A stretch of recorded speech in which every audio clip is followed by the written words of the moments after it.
skin in the water. I didn't mind it.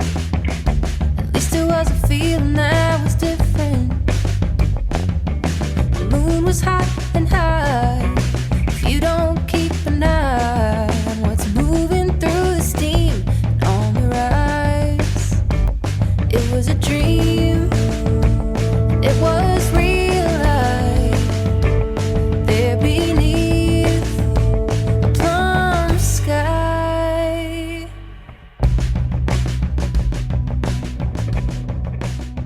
Hey, how's it going? Welcome to Tell You What, the podcast. We talk with musicians about songwriting and the creative process. My name is Mike, and in this episode we talk with Siri Undlin, who performs under the name Humbird. This was a really enjoyable conversation. I had the opportunity to record it live. I sat down with Siri at the wonderful Mile of Music Festival in Appleton, Wisconsin. It is always great when I get to record a conversation in person. We were also lucky enough to host a Humbird live show here at the Tell You What studios just a few days prior to this chat. So Siri and I were able to spend a bit of time together then. Generally, when I record an episode, I don't get to talk with my guests until the actual interview. So maybe they're a little wary of what kind of crazy person they'll be interacting with. In Siri's case, since we had interacted previously, she knew exactly what kind of crazy person she would be talking with. I would like to talk briefly about the Mile of Music Festival. We've been up there to Appleton a couple of times now, and it is really something special. They bring something like 200 artists to the town of Appleton, Wisconsin, and the whole town pitches in to make the week really amazing.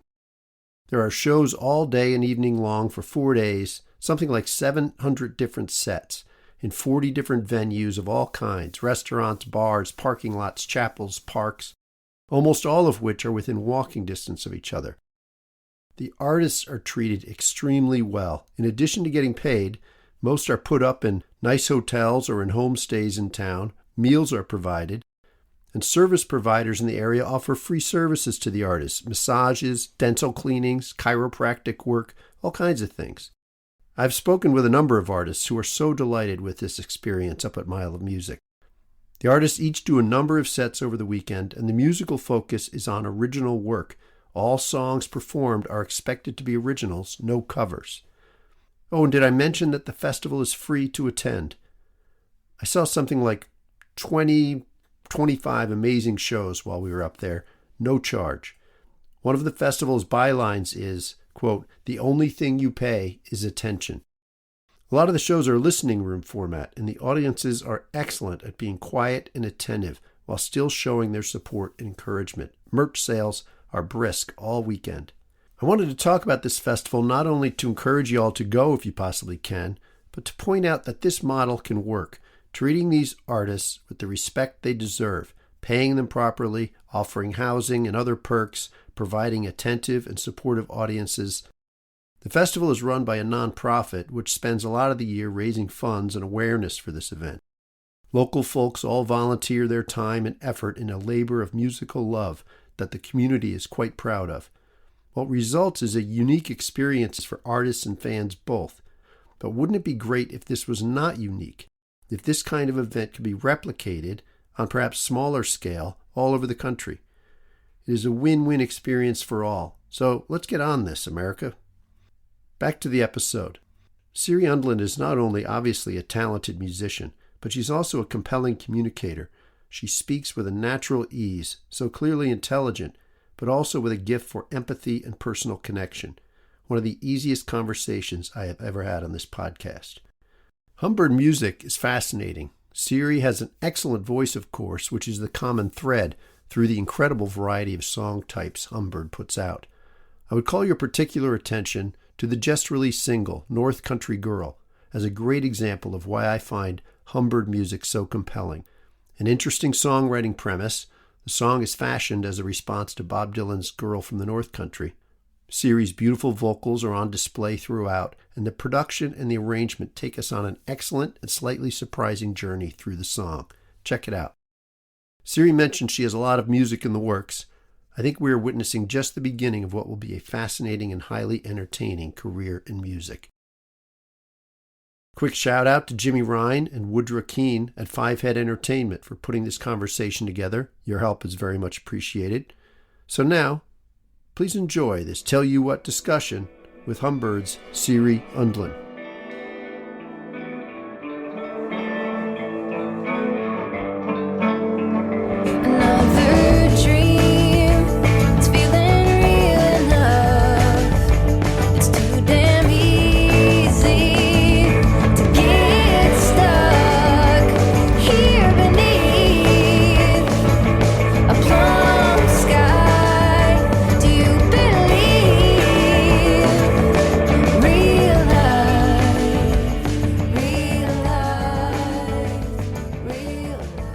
Siri Undlin, welcome to Tell You What, the podcast. We are recording here live in person at our Tell You What satellite Epiplex in Appleton, Wisconsin. Epiplex, what a word. What do you think of the Epiplex? It's cozy here.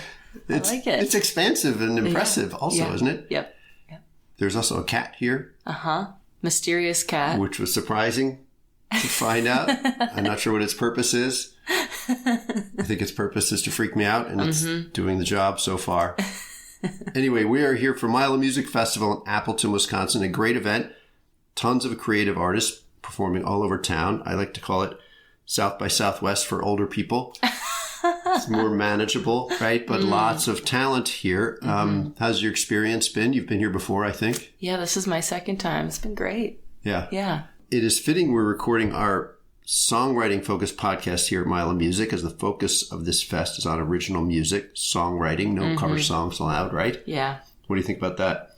I love it. I think it's a great emphasis, and it's kind of fun to also just hear entire sets of original music as an artist, too, because I think a lot of people like to sprinkle in their versions of covers and beloved songs, which are fun to hear, but it's nice to hear just totally original stuff. I think it's impressive that they have the guts, let's say, to ask all these artists. I think you signed a contract or something that says, I will not play cover songs. Yep. Yeah. It's pretty cool. It is, yeah. All right, so before we dive in too deep, I want to let you talk about your latest single, Help Me Willie Nelson. Great song, kind of a pandemic 911 call to our musical hero, Willie, right? Yeah, exactly. Great arrangement here that echoes Willie's vibe. We have some pedal steel. This must have been a fun song to make. Yeah, it was awesome to do. It's sort of a co-write with my friend Shane Leonard. Okay. I had like the bones of the song, and then he and I worked on the chorus together, which was really fun. And it's, an official first co-write for me. But wow. Yeah, it was a blast. And then we actually went to Shane's studio and tracked it there over a couple of months. It was just the most laid back, like, let's do this when we have time, when we're in the mood and able to have fun with it. And I think the song really reflects that. So what about the message of the song? When I write songs, I try to like have so many layers, and I probably overthink it to an annoying degree most of the time. And that song is really just like straightforward. I love Willie. I love the way he makes music and his band and just his approach to gathering with people. And so it's really an ode to the way he builds bridges and reaches people from all areas of life, and just wanted to figure out a way to be like a hero. Willie, please explain how to shred on guitar. These plucking patterns only get me so far. Is it sex? Is it drugs? Is it practice? Is it love? I want a honky-tonk solo with the amp turned all the way up all night. Blame it on the times, crying in the rain of truth and lies. Always on my mind. Strangers now on a midnight ride. Okay, so I thought we would take a slightly different route than I usually do with our conversation today. You have so many interesting songs that provoke questions. Aw. So how about this? I will bring up songs as ways to bring us to different parts of your creative life. We'll let the songs will be kind of conversation starters, let's say, and we'll see where they lead us. That sounds great. You down? Yeah, super down. All right, let's see. First song in question, On the Day We Are Together Again. I believe I read that part of your origin story was playing traditional Irish music as a young person, right? Mm-hmm. So first of all, how does this happen? As an 11-year-old getting into Irish trad music in Minnesota. Second part, with this song in mind, talk about how the traditional musical forms are important to you in your writing process currently. Yeah, So, those are great questions. back to 10-year-old Siri. Yeah. Well, 10-year-old Siri was really into ice hockey. That was pretty much my whole life. I was obsessed and wanted to play it all the time. And on my team were the Coughlin triplets, and they were Irish. And one played the fiddle, one played the button box, and another triplet sibling played the tin whistle. I'm raising my hand. Tell us what a button box is. Oh, it's like an accordion. Okay. Like a small accordion. Yep. And their dad was a great musician, and I was sort of learning like a D chord at the time, and that we figured out that we all really were excited about learning music, and so they all roped me into joining them in their basement, learning Irish songs, and then we formed a band called the Celtic Club. Yeah. How old are you now? I think by the time we were like a formed band and like working up a whole set of music, we were probably like 14, 15. It was like late middle school. Okay. But yeah, we harmonized all the time. We were like studying traditional Irish music and picking out the songs we wanted to learn. And their dad was really encouraging. And my parents were like, this is awesome. You should do this. Was this your way into music in the first place? Was the traditional Irish music in terms of being a performer? It was a big part of it. My mom is also a Lutheran pastor, so I grew up singing in a lot of choirs and always singing around the piano and stuff like that. So there was music in the house. And you happen to have started to play the guitar at this time. Yeah. Yeah, my aunt Joan is a great musician, and she taught me a couple chords. Yeah. And I was pretty into it. Were you writing songs at this point? Yeah, I was writing songs pretty early. Yeah. Kind of just sticking to that D chord. Yeah. They didn't go very far, but... So let's jump ahead. This song, On the Day We Are Together Again, has a traditional musical form, but obviously you wrote this song. So how does that come together for you now?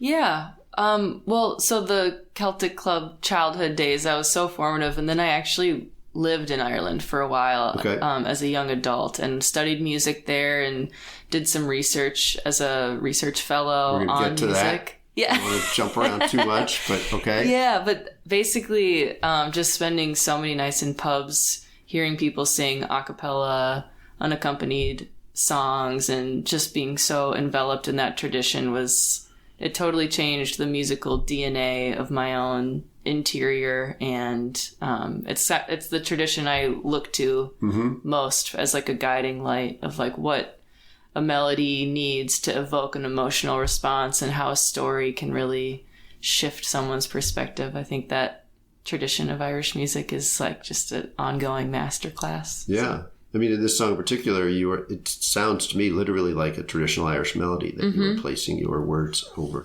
Yeah, it's not a particular song that I'm aware of. I think it's just an amalgamation of a lot of different like melodic motifs. Right. I wrote that song. I had COVID. I was in the hospital for COVID, and I got home and I wrote that song. Well, I've seen you close your shows with it, and it is a very powerful way to do that. Yeah. It's a good way to sort of send people off into the rest of their life. Yeah. Sometimes you're like, I don't know if we'll see you again, so here's a blessing to send you on your way. We will share the same table again. We will share the same table again. I will pass you the salt, the candlelight will bend when we share the same table again. We will walk around the block hand in hand. We will walk around the block hand in hand. We will stop for a snack at the taco truck stand when we walk around the block hand in hand. So get back to Ireland, I think, here. Next song up is Persephone. Very hard for me to choose a favorite song of yours. This one is definitely up there. Oh, thank you. So this part of the discussion may have several parts. I want to talk about story, your interest in story, and how it has been part of your creative journey, right? You can start anywhere you want, but I would like you to include talking about your academic pursuits, studying folklore, which you hinted at earlier. Yeah, well, I mean, I grew up in a house where story was just not only constantly used, but talked about as a craft. My mom is a preacher, so obviously storytelling is a big part of what she does. And then my dad is a trial lawyer, and he can tell a great story. Wow. So the kitchen table is like a pretty lively place, and I just always really appreciated a good story. Yeah. And I, through like various academic twists and turns, ended up studying folklore in various places, which culminated in some research in Northern Europe comparing Celtic and Nordic traditions of folklore. So yeah, you did some postgraduate work, a fellowship or something like that. Yeah, it was it's called the Watson Fellowship, and it's a year-long grant to sort of extend a thesis. So what was the thesis? How do people use music to tell stories in Northern Europe? And what did you learn? Inform us. I learned that was a dumb question to ask. There you go. I traveled for a year and interviewed hundreds of people and worked so hard and was really like far out there. I was up in the Arctic. I got up to Sapmi and was interviewing and studying with some Sami yoik singers. And like I really got far out there. You went deep. And in the end, I was like, that's a dumb question. Yeah. I learned so much, but it's not what it's about. It's like, how do people use music to tell stories? Like the how is actually not so important. It's about this like presence of being when someone is telling a story through music, and just being there with the music, with the story, the context of how it's being told and where and who's telling it. And ultimately, I started off with a question, and the question just like exploded in slow motion throughout the year. And by the end, it was like, the question doesn't even exist. So how do you think of that time now in terms of where your creative life ended up going? You were on a little bit of an academic bent there. Yeah. Now you are a creative person using story. How do you think about, maybe was there a fork in the road there? Yeah, absolutely. I didn't grow up around people who made a living through music. Like I wasn't exposed to that really as a possible job. So I always loved it, and I figured I would teach about it because I thought it was so important. But when I was conducting that research, I was shadowing storytellers. I was following family bands around the west of Ireland, and I was like, I don't want to be in a classroom talking about this stuff and dissecting this stuff. Yeah. I would way rather be part of cultivating it and creating experiences for people to enter into and process their own life or expand their framework. And it's really a credit to the people who let me follow them around that year, because I was suddenly much less interested in the classroom and a lot more enchanted with the world and what happens in the margins and the quiet corners of pubs and stuff like that. That's a great story. You also express your story writing in other ways aside from music, right? Including publishing Fairy Tale that was being read in my home just yesterday. Wolf's Beard. Wolf's Beard. So can you talk about these other ways you have of expressing yourself through story? Yeah. It all feels really related to me. I think in the way we conduct work in like the dominant society now is you sort of have to categorize yourself. And I think genre is like that, or artistic medium is like that. But I think if you talk to most people making stuff, it's like all part of the same thread, or they're coming at things from different angles. So I love fairy tales. I love folklore, mythology, and history. Honestly, that stuff is just endless fertile ground to learn from and sit with. They're such seeds for creative ideas. So in my music, it's also the same. A lot of the songs, those same seeds are there. They're just in a different mode. For example, Persephone. Yep. Yeah, one of my favorite mythological figures. There's so much there. I love this song because you bring this ancient story of Persephone, her journey down to the underworld and back up right into our lives in the present day with this great lyric. I'm glad you think so. Well, this lyric just grabbed me the first time I heard it, and you repeat it because I think you know that you got something here. I was a girl picking flowers. I need a nap and a tall glass of water. Mm-hmm. That brings her right into our lives today, right? Yeah. Well, I mean, how would it feel to get, like, kidnapped by the king of the underworld and you can't get home and all you were doing was picking flowers in a field? It's, like, fun to just put yourself in the shoes of these untouchable figures of antiquity, but then make them human. And, yeah, I think Persephone's story in particular is an amazing metaphor for mental health and seasonal depression. And anyone who struggles with that, it's, like, often, like, just take a nap and drink some water and try again in 20 minutes or whatever. You just got to kind of like constantly remember how to take care of yourself. So that's where that line comes from. It's a great song. Thank you.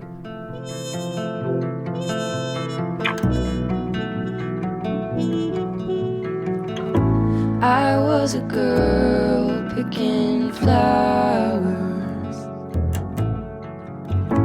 I need a nap and a tall glass of water.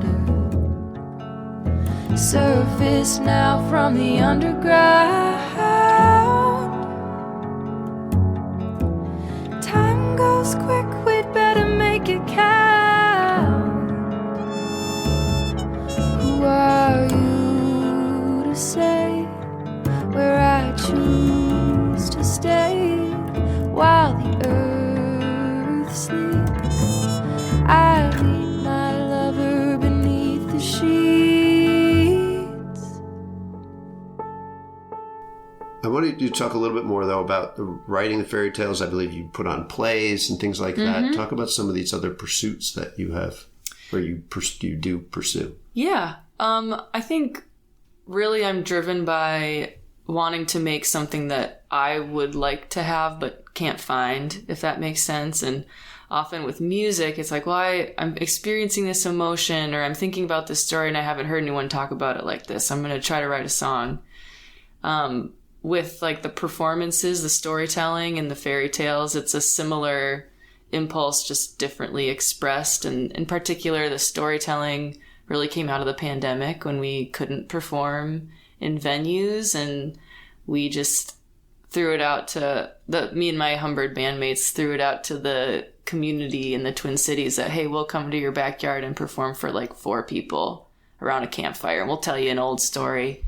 And I think in the midst of the pandemic, the old folklore felt even more poignant because our ancestors put so much wisdom in there for us to hold on to. So it felt like this is what's needed. I want to go to a campfire and someone tell me old stories that instruct me on how to move through challenging moments as a collective species. So we were like, well, we're not seeing it, so we'll do it. Yeah. That's great.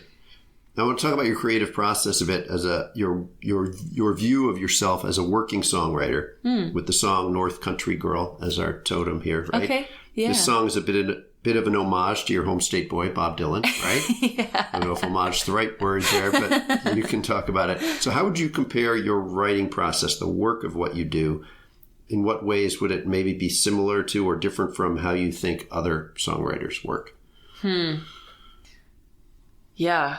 Good question. I have no idea how other songwriters work. It's such a like infinite expanse inside people's mind. Well, I have a podcast you can listen to. Yeah. You might learn something. It's true. I do listen to music podcasts a lot, and I find people's interviews to be fascinating because you're like, wow, that is so different. Yeah. And I think it's cool because then you can kind of take what other artists say and try it out, see if it fits. Yeah, my process is kind of just like throw everything at the wall and see what sticks, I would say. Are you working on a lot of things at the same time? Are you one song start to finish kind of person? I'm pretty start to finish. Yeah. Writing like stories and essays and nonfiction is a little different. Those I'll chew on that for a while and kind of come at it every few days and work on it for months. But a song is pretty like one at a time. Sometimes I'll edit later. Right. Or I'll be like, I think this needs a chorus like 2 months later. But generally it's like you sit down, you do the thing, and then it exists. You can always shift things later, but yeah. You said that Willie Nelson's song was your first co-write. So all of this is done on your own. At some point you bring it to the band. You must trust yourself as a self-editor.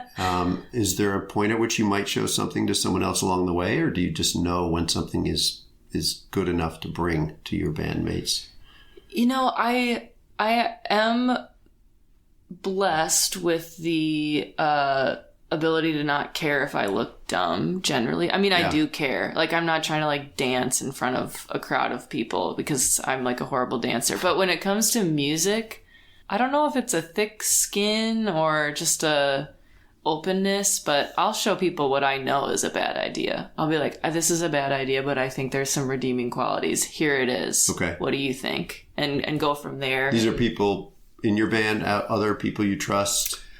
I'm pretty open. I feel like I've learned this about myself. I've been doing like songwriting challenges. Have you heard of these? Where you write one song every day for a month. Oh, okay. Which are like, it's really about flexing your muscles. And are people giving you today's song is about this, or you just wing it? Prompts. Yeah, it's just prompts, you kind of like all submit stuff. And I've been doing those a lot the last few years with people I know and people I don't know. And I'll just like upload trash songs. Like I just don't care. But I do believe that having something to work with is better than nothing to work with. And a blank page is the hardest part. So if you write, if you just write a trash song, at least you have something to work with. Yeah. So I kind of just write. And the stuff that I like in particular or a bandmate likes in particular will bubble up. And then if it's really worth it, it'll stick around. Okay. So it's sort of this like gauntlet that songs go through. Yeah.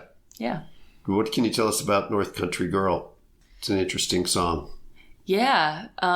It's a song that I think I was like just bound to write at some point or another because I love the song Girl from the North Country so much. And I have sung it for almost 15 years for audiences.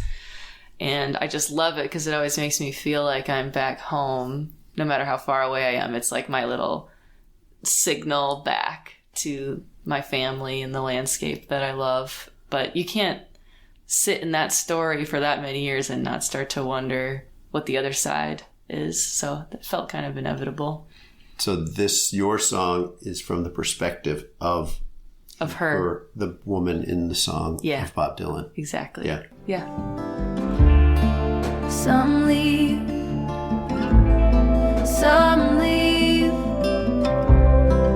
when the rivers freeze. Some go,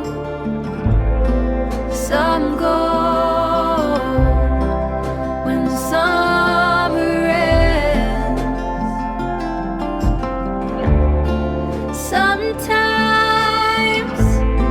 Sometimes they don't come back again. Some of us prefer that fair northern wind.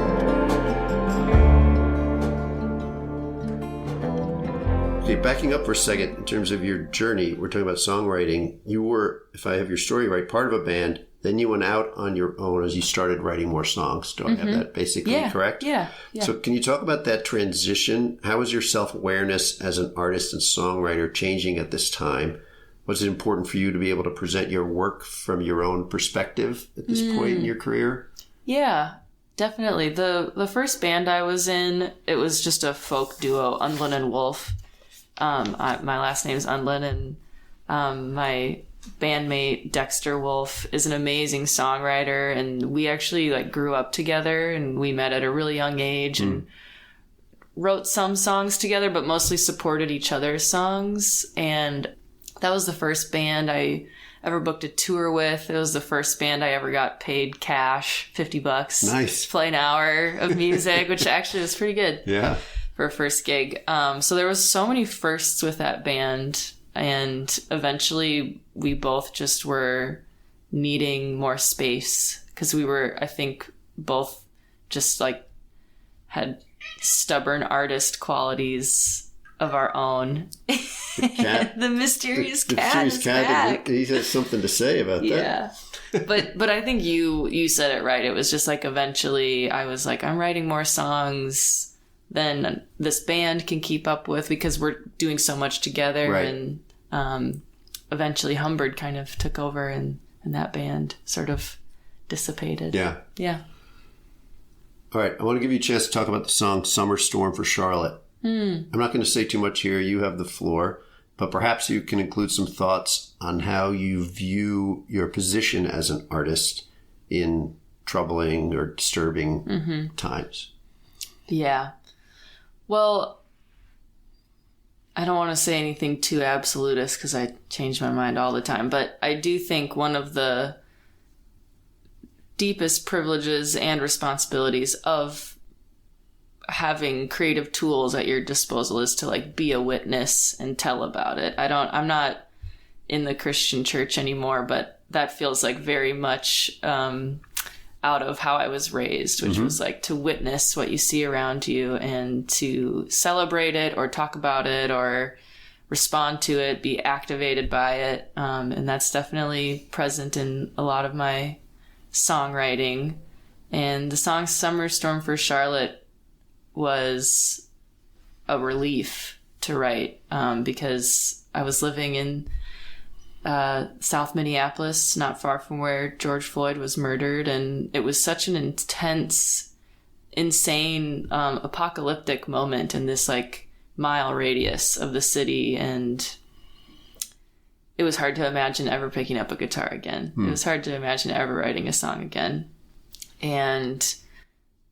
And then I saw my neighbor, Charlotte, who's 5, learning to ride her bike without training wheels in the midst of so much chaos. And I kind of went back to that deeply held belief of like, witness the world and tell about it. And it was just this moment of clarity. I was like, I don't have to be an expert in these like massive things that are going on around me that need to be talked about. There are experts to talk about this and learn from.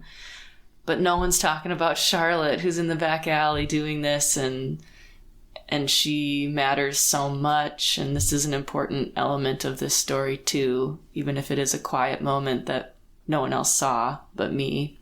And I think that's one of music's great superpowers, is catching those moments that maybe would have slipped through the cracks otherwise. Yeah.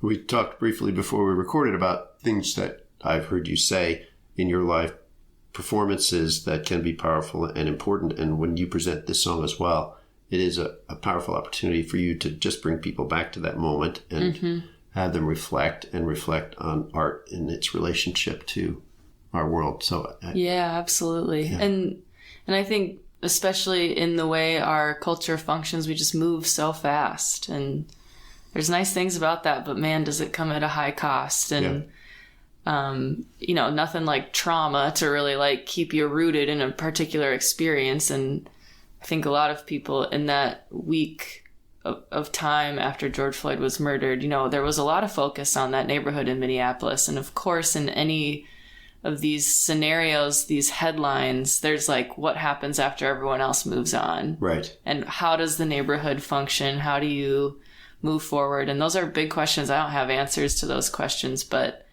it's been really wild to play the song on stages all over the country. And I've traveled to Europe too and played it. And the response in different places is really palpable. Like you can play that song in London and have one experience, and you can play that song in Belfast and have another. You're right. And you talk about it and you can really sense the shift in a room. And some people are there for it and some people really aren't, but I feel strongly about talking about it either way. Charlotte, it's been a hard month. Noises in the night, we all slept rough. Charlotte, it's beautiful, isn't it? The moon on the rooftops, the silver light drips. Sweet dreams, kid. I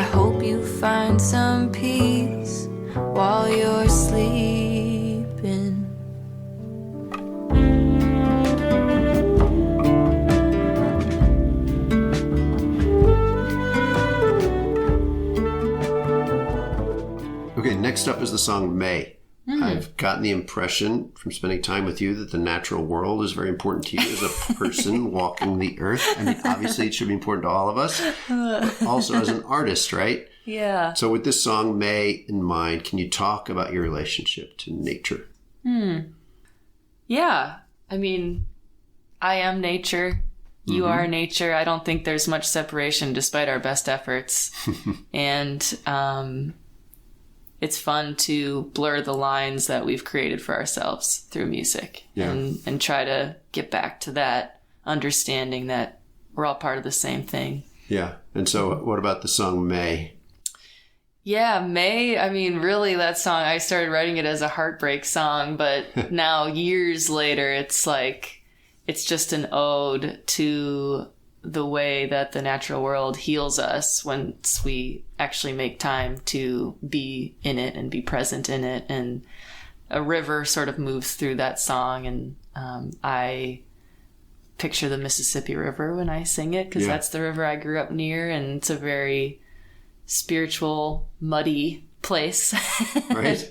Yeah, but it's cool. Just like your relationships, our relationships. Yeah, exactly, exactly. But it's fun. Through playing it, we've gotten feedback and like, oh, is it about this place? Is it about that place? And it's fun to hear where people go in their own minds. Yeah. Yeah. May you find your river.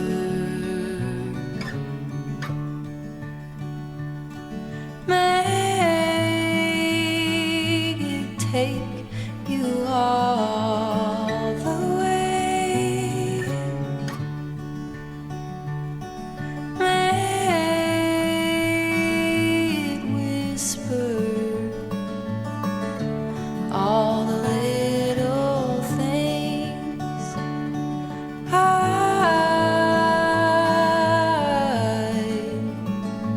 couldn't say. Okay, last song. We're going to have a couple more questions after that, but Pharmacon. Yeah. The song that first caught my attention, brought me to your music. I think a lot of your fans might say the same thing. There is something very simple, intense, and compelling about this song. It really grabs at first listen. I can't quite put my finger on it, which is another reason I think I love it so much. Yeah. It's mysterious, right? Is this song special to you? And do you think you know what the secret power of this song is? Well, I have some guesses. Let's hear them all. I'll tell you which one is right. Okay, cool. I think the song itself, like, really steeped for a long time. Pharmacon is a word I learned a long time ago, like probably 15, 16 years ago. First time I read Plato's Republic. Okay. And I loved it. And it really just bounced around in my head for so long. I used the word. No one ever knew what it meant. I wanted to write about it all the time. But then eventually I just like wrote this song kind of fast, but like 10 years later. Yeah. So it's almost like this idea that was steeping. And for whatever reason, probably because I was like busy and distracted, I didn't force it. I was like, it's there. It'll be something at some point. And then all of a sudden. Talk about the word Pharmacon for us. Yeah. So Pharmacon in Plato's Republic, there's other like various definitions around it, but it's something that can be a poison or a cure, depending on how much you use of it or when you use it. So something like chemotherapy would be a Pharmacon. Okay. It's like the poison and the cure. Alcohol is another one. And if you start like, you know, using your abstract thinking, you're like, they're everywhere. Yes. I will be your Pharmacon. Yeah. The lyric. Exactly. Yeah. Like we are each other's Pharmacon as well. So it's great to just like sit in those words and unfold them and stretch them out. Yeah. Yeah. And I think the recording of this song is interesting too. I was in the studio with some of my heroes and we tried so many versions of that arrangement. There was like 5 or 6 different types. And then in the end, this was so hard. It was the first album I ever recorded and everyone had worked so hard on it. And it was like this big moment where I was like, I think it should just be me and guitar after everything we've done. That's a bold It was so scary to have to make. Oh, it was awful. Yeah. I was like in tears in a closet before I came out and like actually like said it to everyone because I was like I just felt so bad. We'd worked but we couldn't get it right. And then it was like, let's just do voice and guitar because nothing else is clicking for me. And then ironically, this really simple arrangement ended up resonating with more people than I ever could have imagined. And it was like, wow, what a lesson. And just like following your gut, even if you're like in tears and terrified to say it. I have to say that was an amazing decision you made, and it possibly changed the course of your career as an artist. Oh, it changed my life. Going in that closet and crying and coming out and being brave. Yeah. Because this song brought your music to a lot of people. Yeah. I had no idea. Thank God. Oh my God. I was already so stressed. Yeah. But yeah, it was, and that, I mean, it was a huge, I don't want to ever be like a cocky artist in the studio, but it was a confidence boost because I was working with heroes with so much more experience than me, and they were just throwing everything at it. So many cool ideas. Yeah. So inspiring to see. I look forward to the box set. Yeah. When I get to hear all these versions. All the different versions. Yeah. Yeah, but I just felt like the young kid in the room, and I was learning so much from all of them, and I'm honestly sort of shocked that I had the wherewithal to be like, actually, we're not going to do any of this. I'm so surprised that happened, but man, it changed a lot of things, so it worked out. I will be your pharmacon, keep you well when day is young. Light your life just like the sun, steal your breath when day is done. Love, like a poison. September is going, gone. Okay, so you brought up an interesting point about the different versions of Pharmacon. I've seen you perform in different arrangements, solo artists, duo, trio, different combinations of musicians. These songs are being interpreted and presented musically in different ways, sometimes one day to the next, right? Oh, yeah, yeah. So can you talk about what the essence of a song is to you, how you think about what the song is, and how you feel about these songs taking different forms?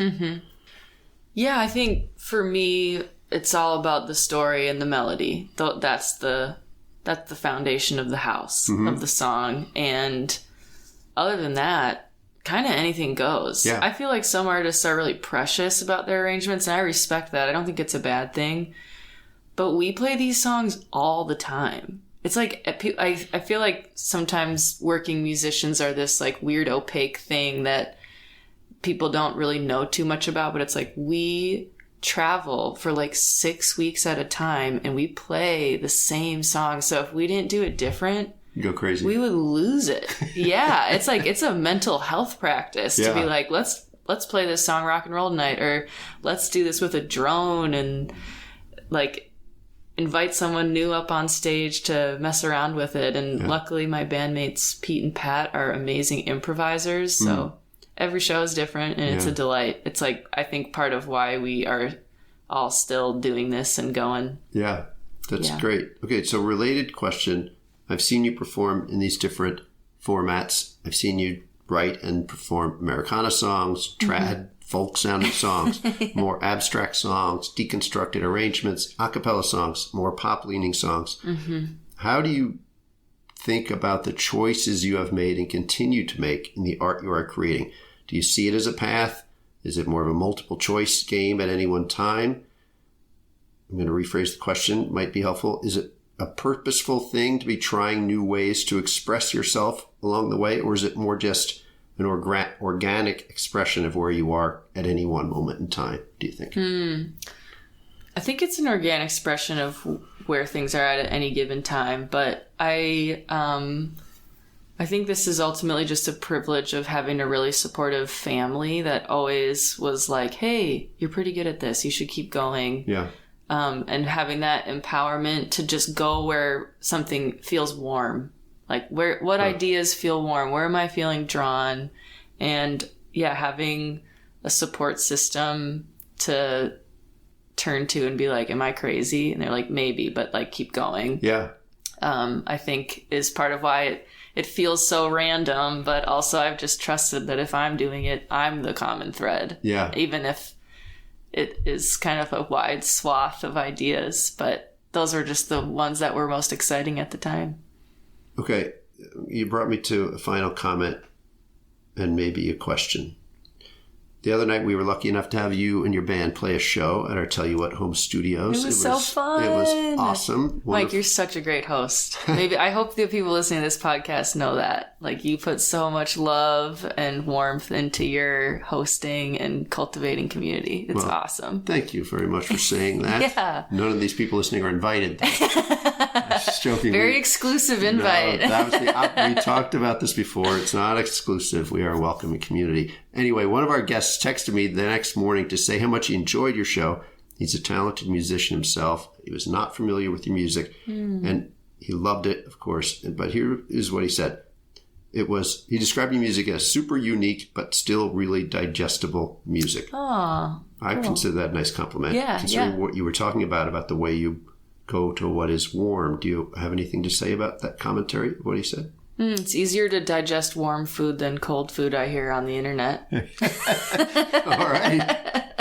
Interesting. No, but I mean, if an artist is doing what they're excited about or what's drawing them in, it's just inherently a better experience for a listener, an audience member. Yeah. It's such a collective exchange that happens, and it sucks to pretend. So yeah, why? That's good. Yeah, that's good. All right. Anything else you want to throw out to our listeners here? Anything on your mind? Anything you want to advertise? Well, I mean, just thank you for having me on the show. Sure. Honored to be here. Well, I know you are very busy here at Milo Music. I think you have 3 shows today. Yeah. So I am very grateful for you taking this time out of your busy schedule. Yeah. Thanks for having me. And I look forward to seeing you in some different combinations of musicians today. Cool. Yeah, me too. We'll see what happens. All right, Siri, thanks so much. Everyone should be out there listening to Humbird. Aww. Sometimes